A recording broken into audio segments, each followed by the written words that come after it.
يا لا لا يا لا لا لا لي يا لا لا يا لا لا لا لا يا لا لا يا لا لا لي يا لا لا يا لا لا لا لا يا لا لا يا لا لا لي غيم بروقه على صعده غيم بروقه على صعده لاحت وفي مسمعي رعده حرك هجوسي وانا نفسي عن حرب الاصحاب مبتعده عن حرب الاصحاب مبتعده قاعد مع حالي الحالي واليوم ما عاد لي قاعده تبا لواشنطن وتبا لانجلترا والذي بعده لانجلترا والذي بعده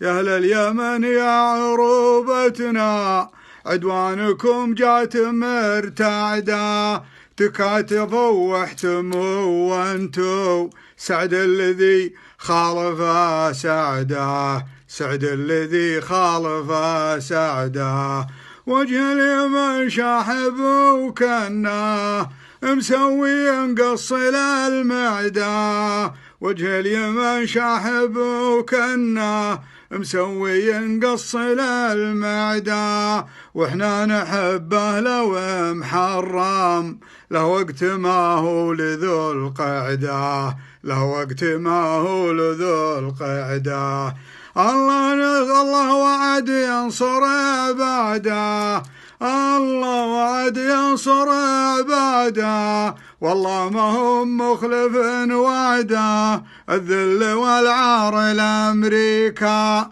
الذل والعار لأمريكا والمجد من تعزل صعده والمجد من تعزل صعده. الله يمسيكم بالخير ويفرج كرب أخي وصديقي الدكتور راشد بن عيال أبو شريدة والدكتور هزاع بن عيال أبو شريدة وكل مظلوم في بلاده ولا مغترب. والله ينصر أخواننا في غزة نصر مبين. هذه مشاركة مع أخواننا في اليمن ككل، ليس للحزبية وليس للطائفية. أمريكا يوم الحرب دائرة بين دول الخليج وبعض أخواننا في اليمن ما تدخلت، إلا بالعكس سحبت الباتريوت اللي عندها وسحبت أسلحتها كاملة. والآن لما قام شافت اليمن يساند إخوانها في غزة بشكل أو بآخر غض النظر عن النوايا، كلنا يا العرب والمسلمين نتهم بعض في نوايانا.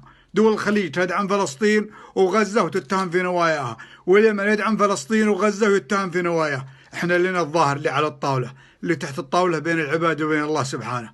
اللي على الطاولة أن أمريكا وإنجلترا والآن فرنسا متحركين يضربون دولة مسلمة عربية علشانها تدافع عن دولة مسلمة مستضعفين، بينما الدولة هذه اللي تضرب اليمن الآن هي نفسها اللي تدعم إسرائيل ضد الأطفال وضد الرمل وضد اليتامى.